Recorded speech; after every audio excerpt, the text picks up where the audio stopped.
Bharatiya Janata party के राष्ट्रीय महासचिव कैलाश विजयवर्गीय इंदौर के रेसिडेंसी कोठी पर व्यापारियों के साथ एक बैठक आयोजित की, जिसमें इंदौर में तेजी से फैल रहा कोरोना संक्रमण और तालाबंदी मुक्त हुए शहर के व्यापारियों से राय ली। इस दौरान भाजपा राष्ट्रीय महासचिव ने अपनी ओर से व्यापारियों को सुझाव दिए। वहीं इस दौरान कई व्यापारियों ने भी कुछ नए आइडियाज दिए, जिसमें लेफ्ट और राइट के कॉन्सेप्ट से दुकानें खोलने की बात कही गई है। वहीं व्यापारियों से अपनी स्वेच्छा से इस और प्रयास करने की भी अपील की गई है।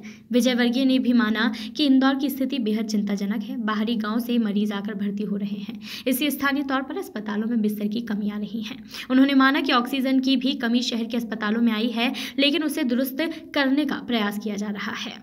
वहीं उन्होंने बुजुर्ग और बच्चों से अपील भी की कि जरूरत पड़ने पर ही बुजुर्ग और बच्चे बाहर निकलें। उपचुनाव से जुड़े मामले पर कैलाश विजयवर्गीय बोले, कमलनाथ एक व्यापारी हैं। उन्होंने सवाल उठाया कि एक व्यापारी सावेर में क्या व्यापार करने आ रहा है, वोटों की खरीद फरोख्त का व्यापार। उन्होंने कमलनाथ पर निशाना साधते हुए कहा कि उन्होंने किसानों की बीमा योजना को लेकर राशि जमा ही नहीं की थी। शिवराज सिंह चौहान के सरकार में आते ही उन्होंने बीमा राशि जमा कराई, जिसके चलते किसानों को 4,000 करोड़ का मुआवजा मिल गया। अगर शिवराज बीमा राशि जमा नहीं कराते तो किसानों को मुआवजा नहीं मिल पाता। कैलाश विजयवर्गीय ने कमलनाथ सरकार पर किसानों के साथ वादा खिलाफी का भी आरोप लगाया है।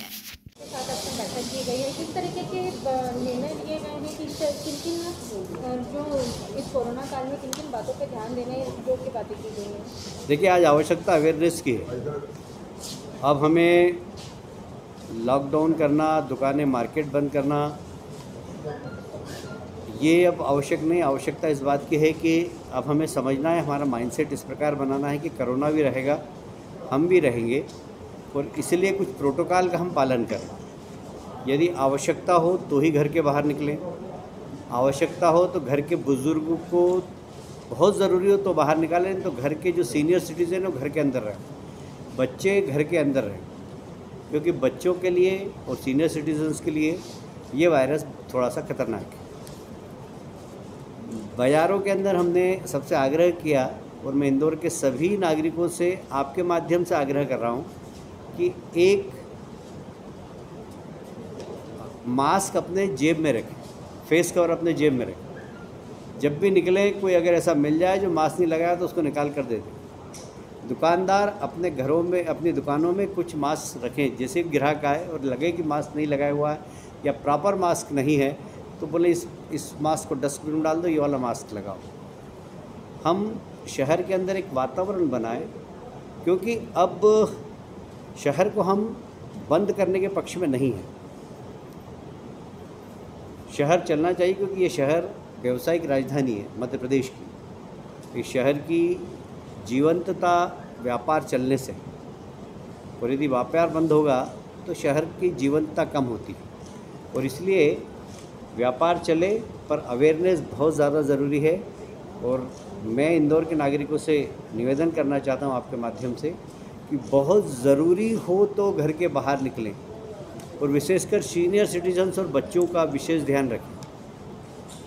अभी एक माहौल बना है, सारे हॉस्पिटल बिल्कुल फुल हैं, पर इंदौर की जनसंख्या के हिसाब से इंदौर के प्रशासन ने पर्याप्त हॉस्पिटल, पर्याप्त बेड और पर्याप्त आईसीयू हैं।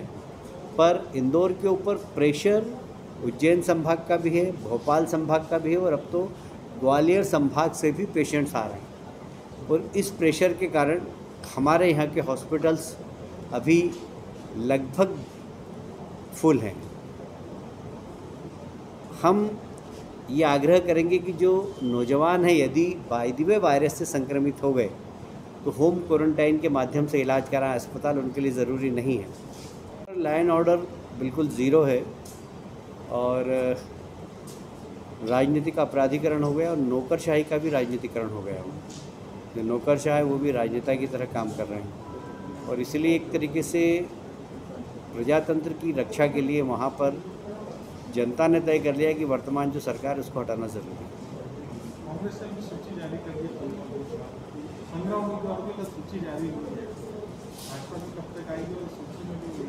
देखिए, कांग्रेस के जो भी उम्मीदवार डिक्लेयर होंगे वो हारने वाले उम्मीदवारों की सूची होगी।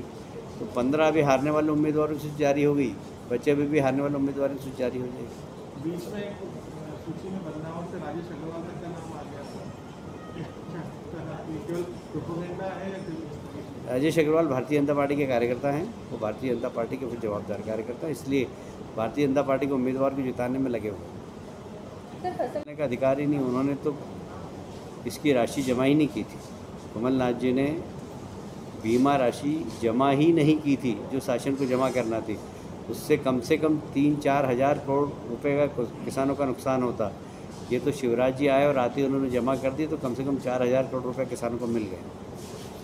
धन्यवाद। सारे प्रश्नों के जवाब हो गए, और कुछ पूछना तो पूछ ले। आगामी उपचुनाव में सबसे बड़ा मुद्दा क्या रहेगा? अभी तक जो प्रचार प्रसार चल रहा है वो धर्म और राष्ट्रवाद को लेकर ज़्यादा चल रहा है। जैसे सागर में भी हम बात करें तो घर घर तुलसी अभियान शुरू हुआ, फिर 15 अगस्त को झंडा वंदन किया गया, लेकिन और कोई मुद्दा भी रहेगा क्या सामने? अरे मुद्दा सबसे बड़ा है, वादा खिलाफ करने वाली सरकार थी। कर्जा माफ़ का वादा किया था, वो पूरा नहीं हुआ। बेरोजगार नौजवानों को भत्ता देने का वादा किया था, वो पूरा नहीं हुआ। यहाँ तक कि मुख्यमंत्री कन्यादान योजना के कन्यादान के पैसे सरकार खा गई। मुद्दे ही मुद्दे हैं। कमलनाथ जी ने 15 महीने में इतने सारे मुद्दे दिए हैं कि उन मुद्दों में एक एक विधानसभा में 50-50 हज़ार से आ रहे हैं। लेकिन अभी चावल घोटाले को लेकर केंद्र सरकार ने जो कहा है कि चावल बांटा गया सही नहीं बांटा गया, और आज बड़ी कार्रवाई भी हुई है इंदौर में जो महू है। आपको मालूम है महू में जो कार्रवाई हुई, मोहन अग्रवाल उनका नाम है। वह कांग्रेस के पूर्व जिलाध्यक्ष अंतर सिंह दरबार का खास है। लगातार वहाँ से कांग्रेस का पार्षद है, कांग्रेस का पदाधिकारी है, और कांग्रेस के लोग इस प्रकार के घोटाले कर रहे हैं वो अभी उजागर हुआ है। लगभग 300 करोड़ रुपए के अनाज का उसने घोटाला किया, गरीबों तक अनाज नहीं पहुंचा। इधर प्रधानमंत्री और मुख्यमंत्री गरीबों के लिए अनाज पहुंचा रहे हैं, और कांग्रेस के पार्षद, कांग्रेस के लोग घोटाला कर रहे हैं। चलिए धन्यवाद यार, बहुत बहुत धन्यवाद। कोई पॉलिटिकल कार्यक्रम नहीं था, वो लोगों ने स्थानीय गांव के लोगों ने उत्सव किया, तो गांव में प्रशासन के माध्यम से और हम सब कार्यकर्ता भी वहाँ जाकर लोगों को समझाएंगे कि कम से कम ऐसे समय में यह कार्यक्रम, इस प्रकार के कार्यक्रम नहीं। उपचुनाव को लेकर कमलनाथ जी का दौरा चल रहा है और कल सागर में भी आने वाले एक जनसभा है बड़ी, तो किस तरीके से देखते हैं? नहीं, कमलनाथ जी कोई अच्छे वक्ता नहीं है, अच्छे प्रशासक नहीं हैं, अच्छे व्यापारी हैं। तो सामेर ऐसी जगह नहीं कि जहाँ पर व्यापार करें हो। अब वो कोई वोट खरीदने बेचने आए हो तो बात दूसरी है। जैसे कमलनाथ जी का समाज के ऊपर कोई असर नहीं हो। ऑक्सीजन को लेकर भी कमलनाथ जी कह रहे हैं कि ऑक्सीजन की जो मध्य प्रदेश में कमी देखी जा रही है उसको लेकर सरकार फेलियर है। देखिए, आज केंद्र सरकार ने भी कहा है, उस पर सीधे होम सेक्रेटरी ने भी आज निर्देश दिए कि कहीं पर भी किसी भी प्रदेश में किसी भी कारण से ऑक्सीजन की कमी नहीं। जिस तरीके से महाराष्ट्र हमारे यहाँ जिस भव्यता के साथ त्यौहार मनते हैं वो कहाँ मन रहे हैं। आज गणेश उत्सव गए, बिल्कुल पता ही नहीं लगा कि गणेश जी चले गए। हमारे यहाँ रमेश जी ने गणेश जी की झांकी, तो रमेश जी के यहाँ लोग कम से कम लोग 25,000 लोग रोज़ भोजन करते थे। इस बार तो प्रसाद भी नहीं बांटा इन्होंने, सिर्फ आरती कर दी गणेश जी की।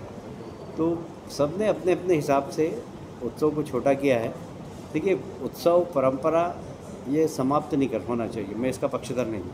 गणेश उत्सव है तो होना चाहिए, गणेश जी की मूर्ति बैठना चाहिए और आरती होना चाहिए। नवरात्रि आ रही है तो दुर्गा जी बैठना चाहिए, आरती हो, उसके बाद सब अपने अपने घर जाएँ। गरबे नहीं हो, भीड़ नहीं हो, बाकी माता जी की स्थापना हो, आरती करें, उसके बाद अपने घर जाएं। जो हमारी परंपरा है वो चालू रहे। चुनाव भी है, उस वजह से हाईकोर्ट ने भी संज्ञान लिया कलश यात्रा को लेकर। कैनन न्यूज़ के लिए इंदौर से खुशबू यादव की रिपोर्ट।